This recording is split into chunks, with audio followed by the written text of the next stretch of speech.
passamos a palestra seguinte, dando continuidade aos trabalhos, intitulada Aplicação de Resíduos ao Solo, a microbiologia pode ajudar no monitoramento. Palestrante, então, é o pesquisador Marco Antônio Nogueira. Gostaria que o pessoal fizesse as perguntas por escrito. O pessoal de apoio aqui do lado, que vão estar de camisetas pretas, estarão aqui e no final a gente vai responder essas perguntas. Bem como depois os palestrantes também vão continuar no evento aí, tá? No final também lá tem umas meninas que também estão recolhendo as perguntas por escrito. Bom, como é que tá a fome? Acho que é até 1h30, né? É meio-dia e meio que eu previsto. Bom, o duro vai ser o rapaz da câmera ali me acompanhar, porque mistura de italiano, português, índio, espanhol, que se usa, padinho, mas vamos lá. Estou aqui para falar então um pouquinho, na verdade, complementa mais do que aquilo que o José Paulo já nos falou brilhantemente até agora, né? Mas a questão mesmo do impacto de resíduos na comunidade microbiana do solo, no enfoque da comunidade microbiana do solo, né? Então nós vamos ver um pouquinho sobre as atividades humanas, geração de resíduos, uma introdução, qual o destino, que tem na maioria dos resíduos que nós temos utilizado aqui no Brasil. Não dá para abordar tudo, né? Tem um monte de situação aí de uso de resíduos. Aliás, não podemos chamar de resíduos, né? Segundo a legislação, resíduo não pode ser usado na agricultura, isso tem que ser efluente, mas vamos aqui padronizar, subproduto. Vamos aqui padronizar para o nosso trabalho de hoje. O que tem nisso? Micro-organismos e processos microbiológicos para a gente usar no monitoramento do uso desses resíduos no solo. O pior de tudo, como interpretar isso, tá? Se a gente enxerga uma coisa, mostra outra, pensa que é uma coisa, mas é outra. Então, realmente tem que conhecer um pouco de profundidade o que cada indicador quer dizer, umas considerações finais. Bom, nos ambientes naturais, a coisa funciona em equilíbrio, né? Os ciclos biogeoquímicos, o ciclo da água, né? Carbono, nitrogênio, tudo ali funcionando em equilíbrio dinâmico, certo? E esses ambientes funcionam, tá? E trabalham e mantêm a sustentabilidade desses ecossistemas, certo? Mas de repente chega a gente, ao longo da evolução, a gente começa a alterar o ambiente, alterar a paisagem. Isso é normal, a gente altera, isso possibilitou o ser humano dominar o planeta e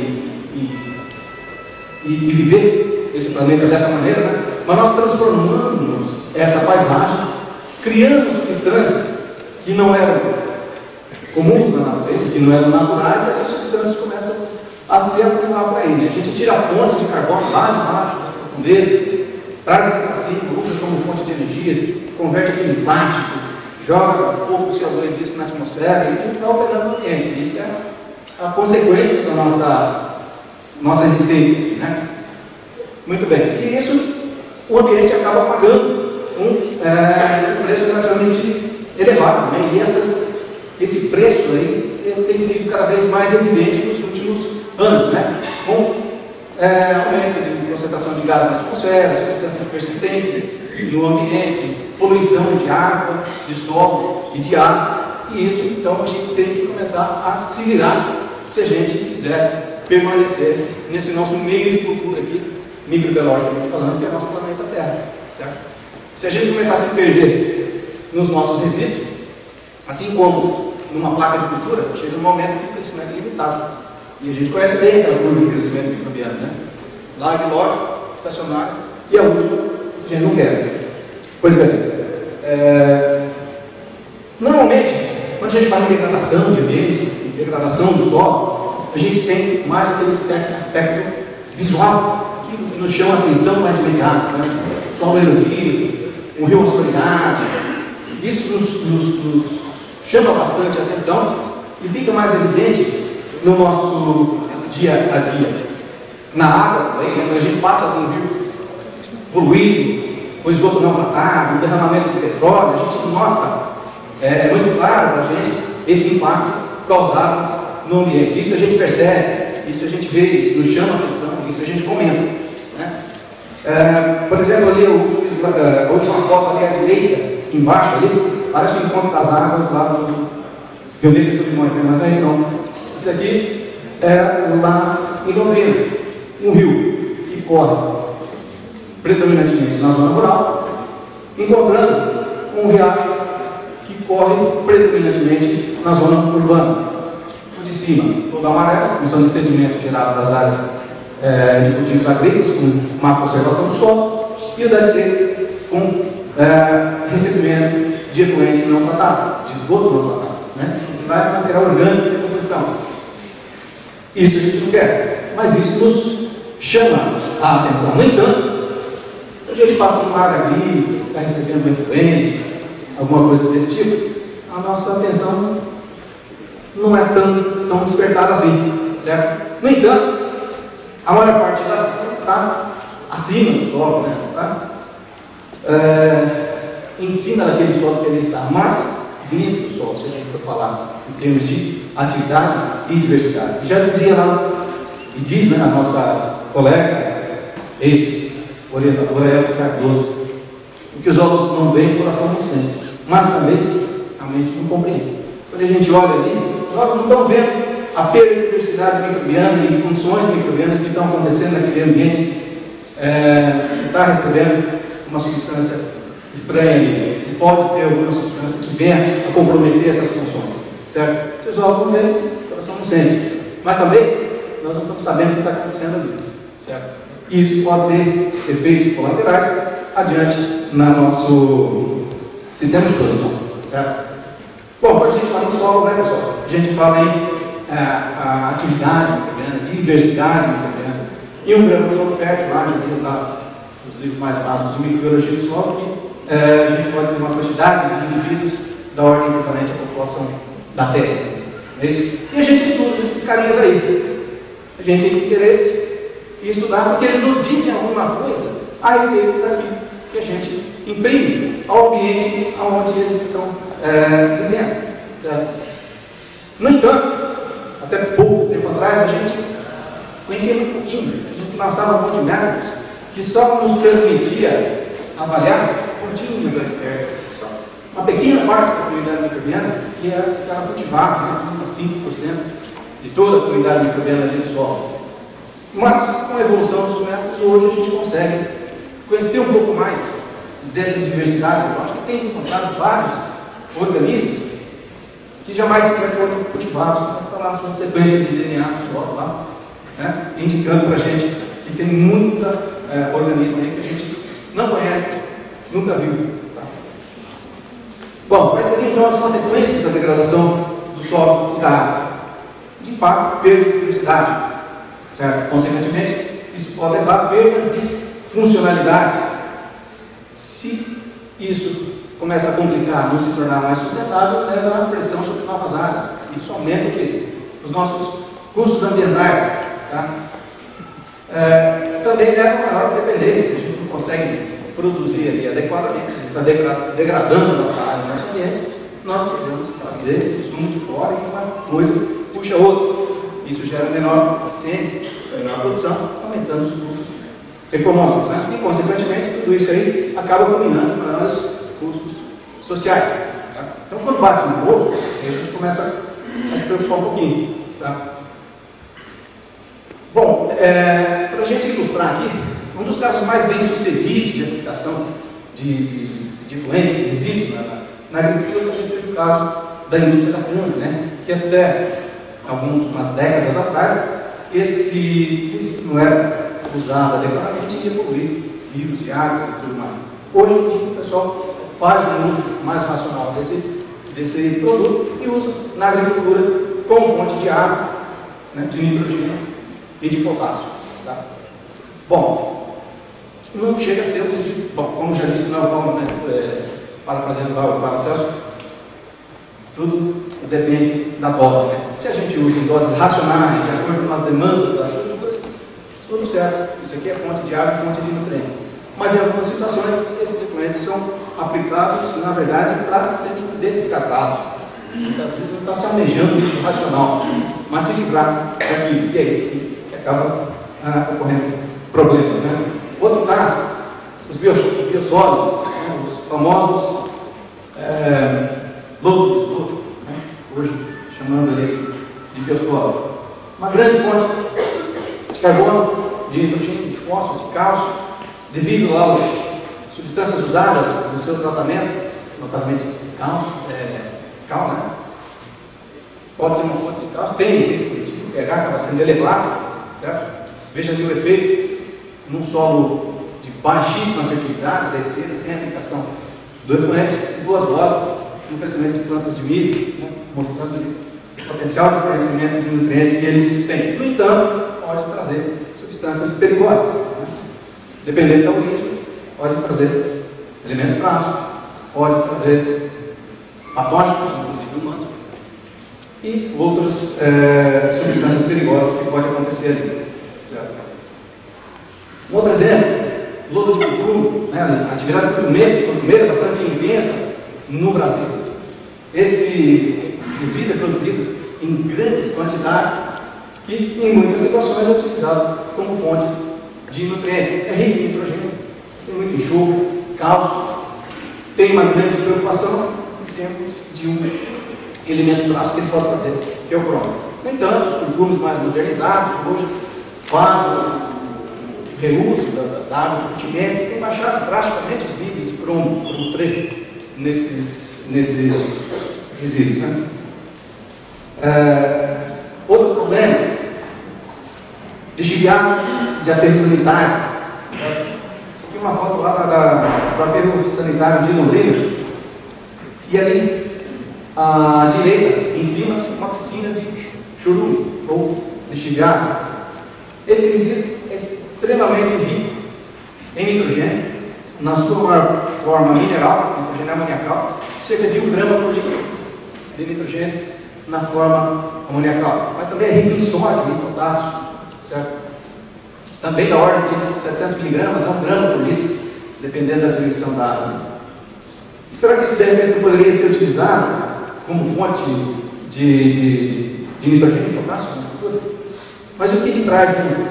Será que não poderia impactar a qualidade nitrogenada do solo, perder as funcionalidades do solo e tudo mais? Vamos estudar, vamos ver. Compostos de lixo, isso aqui é vejo ainda mais complicado, um pouco ainda, porque não é padronizado, cada região tem uma característica. Às vezes, em algumas situações, mistura com resíduos industriais, e aí acaba se complicando mais ainda se não tiver controle na recepção e seleção desses resíduos, né? Mas tem por aí, de grande quantidade, e a gente tem que dar um destino para isso. Efluente de esgoto tratado, as cidades menores ali têm sistemas extensivos de tratamento de efluentes domésticos, que, na maioria das vezes, a única coisa que ele faz é tirar a carga orgânica do resíduo, baixar a DBO e a DPO.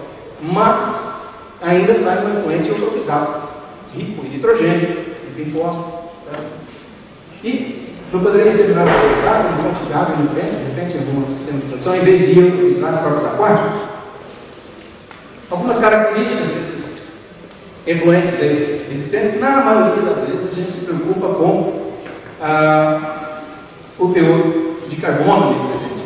E aqui a gente expressa essa degradabilidade do resíduo com base no teor de carbono pela relação DQ/DPO. Quanto mais próximo de 1, quer dizer que tem menos carbono biologicamente passível de ser utilizado.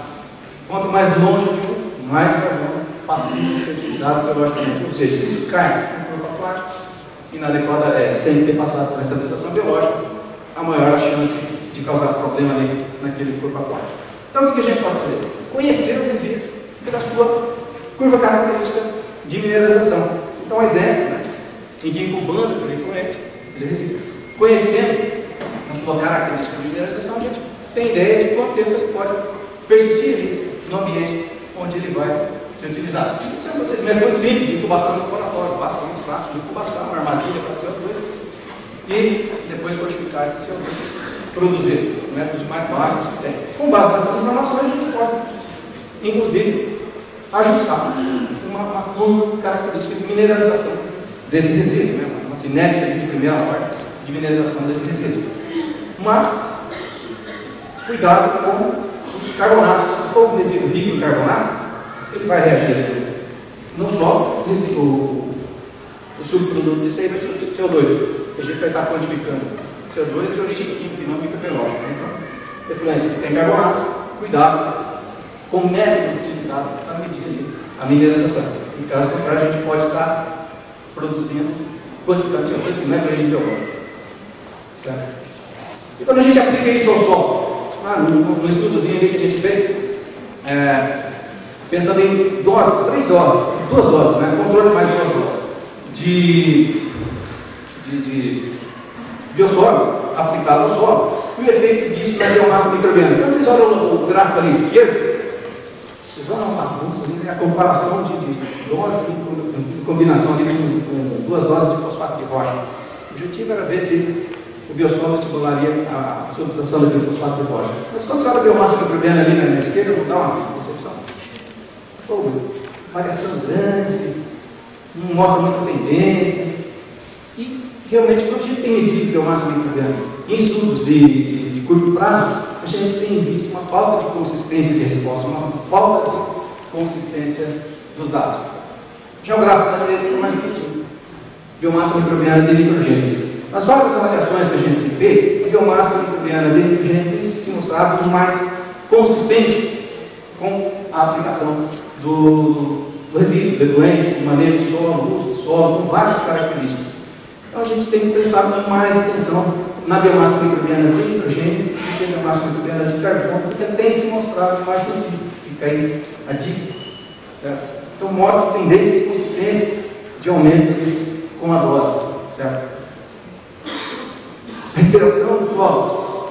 Quando a gente olha aqui, a gente vê tendência consistente de aumento com a dose aplicada, né? Agora, se eu fizesse só análise de biomassa microbiana de carbono, o que eu ia encontrar ali? Não ia chegar muito para lugar nenhum.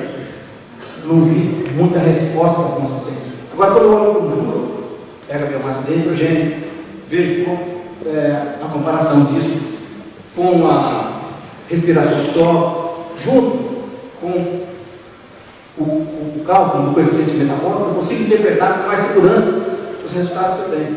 Por isso que análises pontuais de um ou outro indicador apenas não nos dão muita segurança. A gente precisa entender um pouco mais o que está acontecendo no sistema, e para isso a gente precisa fazer mensurações de uma gama, de um conjunto livre, como bem disse ainda há pouco, né? Podemos nos basear em poucos indicadores. Aqui só para mostrar algumas outras pequenas avaliações, outras avaliações aqui que a gente acaba fazendo. Por exemplo, carbono total. Carbono total, óbvio, responde bastante às doses. Mas, veja só o que aconteceu com a enzima desidrogenase, as doses de solo. Baixo aqui, no controle, aumentou bastante na dose 1, caiu bastante na dose 2. O que está acontecendo aqui? Por que será que baixou tanto na segunda dose? Aí você vai olhar ali, ó, condutividade elétrica dobrou da dose 1 para a dose 2. Ou seja, a atividade de desidrogenase é bastante sensível, não só com base nesse resultado, mas em vários outros, é bastante sensível à concentração de sais, que é medida diretamente pela condutividade elétrica. Certo?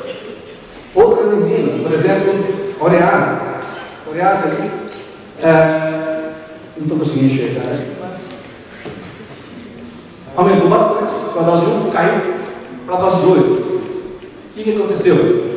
Então, alguma coisa está ali limitando a atividade ureolítica daquele ambiente.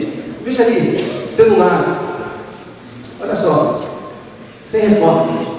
A aplicação do efluente do biossolo não alterou a atividade da celulase. Fosfatase-ácida, também na média ali, não alterou muita coisa. Então a gente tem que saber com o que está lidando para poder melhor interpretar os resultados.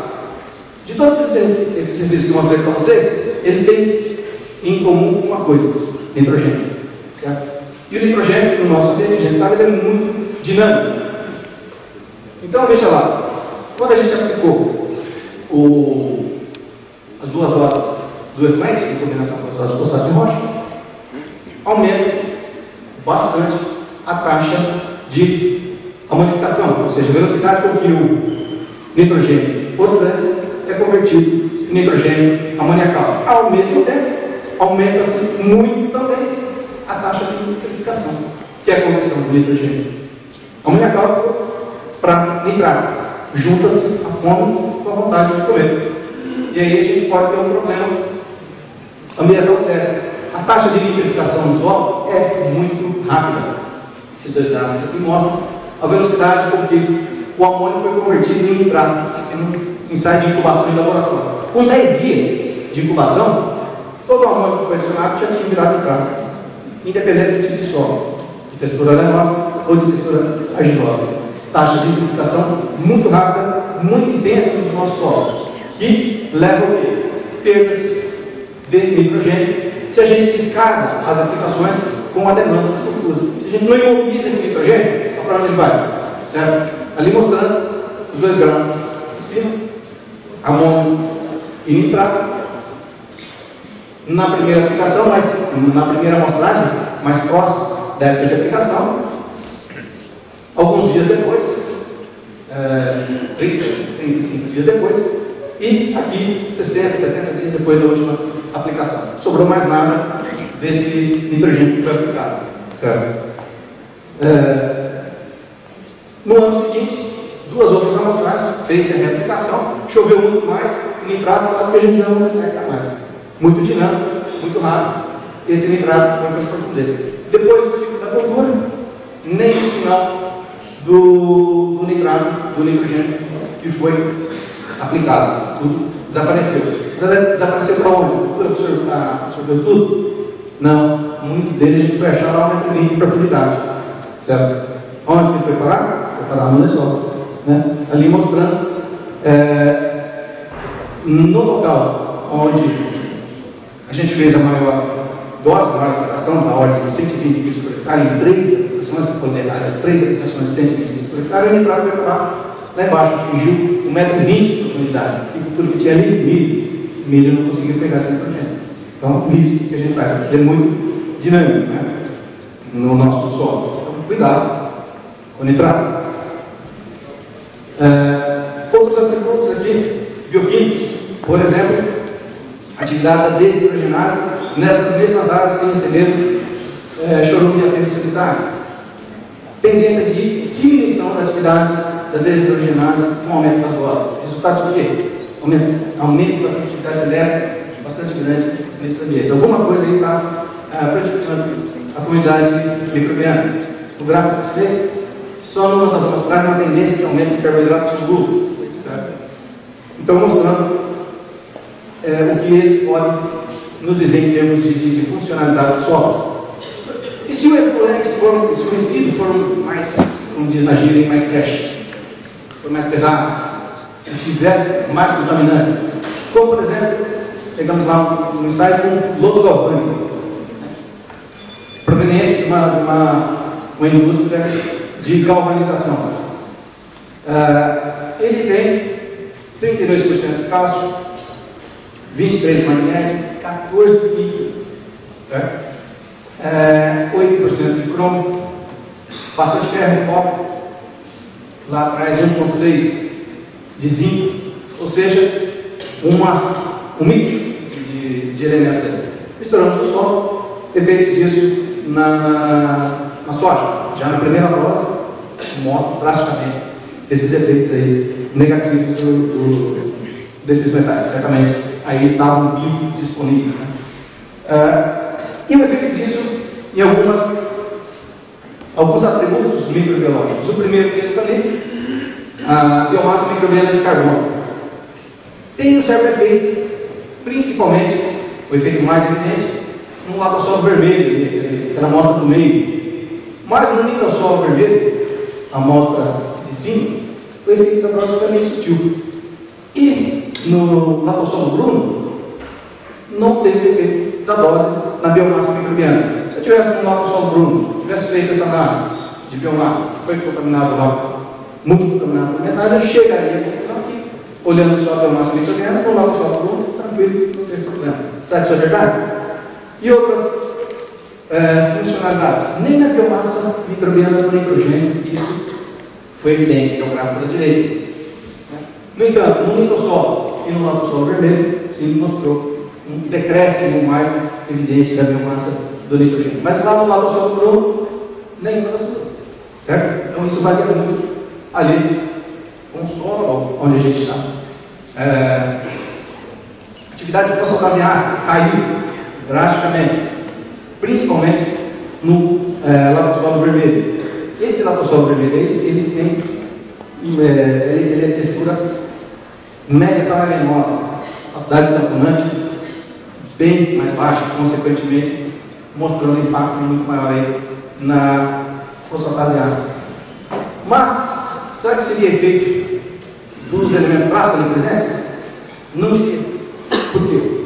Porque ele é um resíduo alcalino, aumentando a sua proporção no substrato, o solo ali utilizado, e obviamente cai a atividade da fosfatase ácida, certo? Mas então na fosfatase alcalina então deveria aumentar. Opa, essa não. Essa no nitossolo vermelho caiu. Não teve tanta variação nos outros dois tipos de solo, certo? Ali sim, no nitossolo vermelho, houve um decréscimo da atividade dessa enzima. É importante a gente saber que esse tipo de enzima ele é dependente, a fosfatase alcalina ela é predominantemente de origem microbiana, ao passo que a ácida pode ser tanto vegetal quanto microbiana quanto animal. Então a gente tem mais chance de entender o impacto na comunidade microbiana avaliando a fosfatase alcalina em vez da ácida. Atividade da deshidrogenase, aí também mostrando no latossolo vermelho uma queda muito mais acentuada, uma queda intermediária no nitossolo vermelho. No latossolo bruno já tinha o nível basal baixo e ali em cima dele. Puxa vida, como é que eu faço com esse latossolo bruno? Certo? Atividade de urease, que é na literatura uma enzima relatada como sendo sensível a elementos trágicos. Nitossolo vermelho já mostrava uma atividade elevada dessa enzima, caiu com as doses. No latossolo vermelho tinha uma atividade menor, mas caiu proporcionalmente às doses. No latossolo bruno virou aquela bagunça. Não me mostrou uma tendência clara, modelo nunca significativo. Certo? Então, pessoal, a gente tem uma gama de informações, uma gama de indicadores que, se analisados individualmente, mais nos confundem e nos ajudam.